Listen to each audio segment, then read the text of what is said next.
আজ আমি আলোচনা করব ওয়েস্ট বেঙ্গল স্টেট ইউনিভার্সিটি। তোমরা যারা ফোর্থ সেমিস্টারে ইতিহাস পরীক্ষা দেবে ডিএসই, তাদের জন্য একটি শর্ট সাজেশান। তো তোমাদের তিনটে ভাগ থাকবে, ক বিভাগ, খ বিভাগ এবং গ বিভাগ।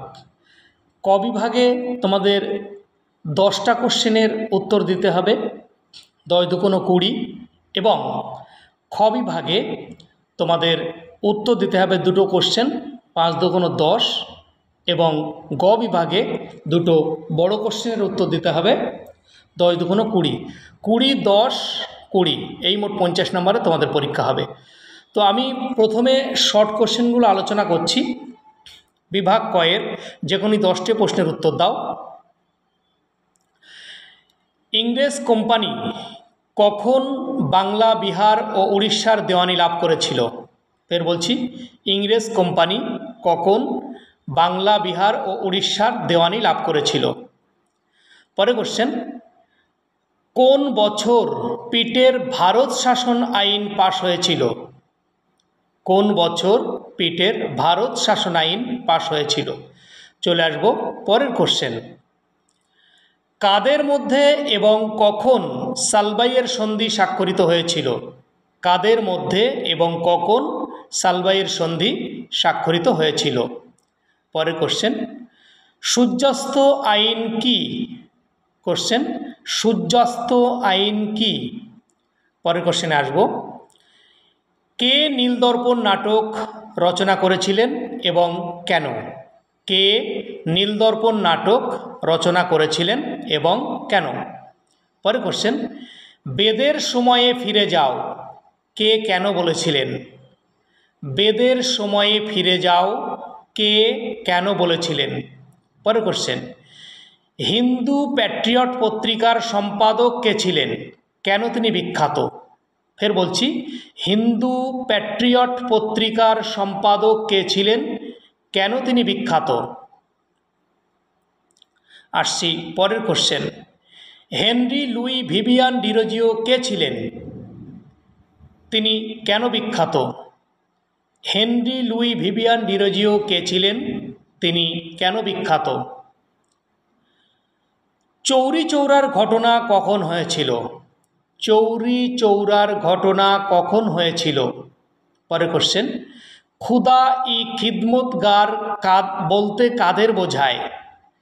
খুদা ই খিদমতগার বলতে কি বোঝায়? পরের কোশ্চেন, পুনা চুক্তি কি ছিল? এটি কবে স্বাক্ষরিত হয়েছিল? পুনা চুক্তি কি ছিল? এটি কবে স্বাক্ষরিত হয়েছিল? পরের কোশ্চেন, কখন মেদিনীপুর তাম্রলিপ্ত জাতীয় সরকার প্রতিষ্ঠিত হয়েছিল? কে এর প্রধান ছিলেন? কখন মেদিনীপুর তাম্রলিপ্ত জাতীয় সরকার প্রতিষ্ঠিত হয়েছিল? কে এর প্রধান ছিলেন? কবে এবং কোথায় নৌ বিদ্রোহ ঘটেছিল? কবে এবং কোথায় নৌ বিদ্রোহ ঘটেছিল? ভারতীয় সংবিধানের প্রধান রূপকার কে? ভারতীয় সংবিধানের প্রধান রূপকার কে? ভারতীয় সংবিধান কবে কোথায় কার্যকর হয়েছিল? ভারতীয় সংবিধান কবে কোথায় কার্যকর হয়েছিল? এই শর্ট কোশ্চেনগুলো তোমরা করো, মোটামুটি এর থেকে 8টা 10টা কোশ্চেন তোমরা পেয়ে যাবে। এরপরে আমি চলে আসব বিভাগ খ। এখানে তোমাদের 2টি প্রশ্নের উত্তর দিতে হবে, একটা প্রশ্নের মান থাকবে 5, 2টো প্রশ্নের উত্তর দিলে হবে 5 দুগুণ 10।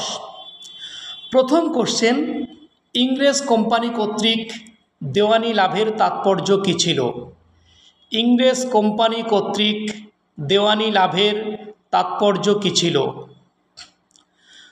অধীনতামূলক মিত্রতা নীতি বলতে কী বোঝো?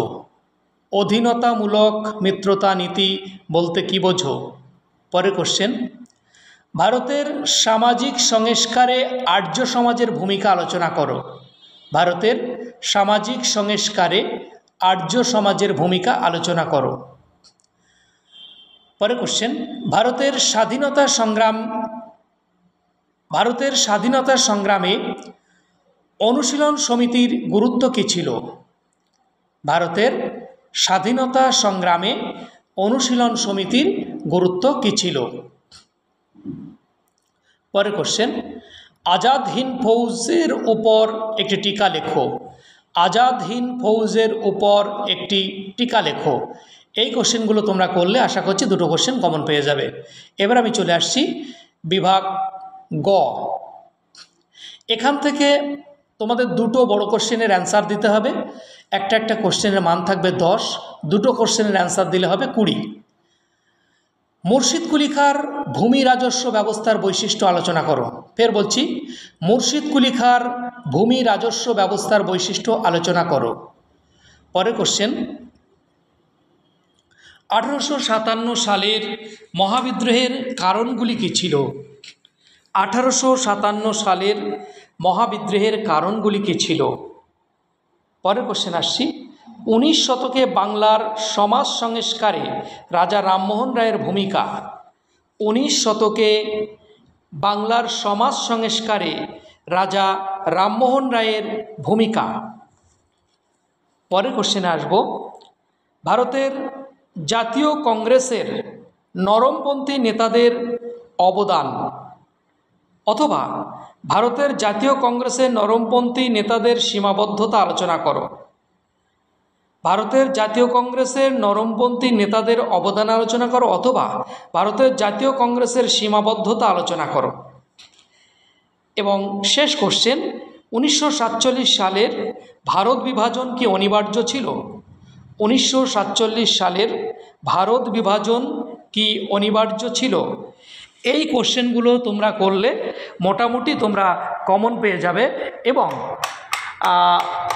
যদি কারোর নোট প্রয়োজন হয় তাহলে আমাদেরকে জানাবে, এবং যাদের যে সাবজেক্টের সাজেশান প্রয়োজন সেগুলো আমাদের জানিয়ে দেবেন। পরবর্তীতে আমরা অন্য সাবজেক্টের সাজেশানগুলো আবার আপলোড দেব।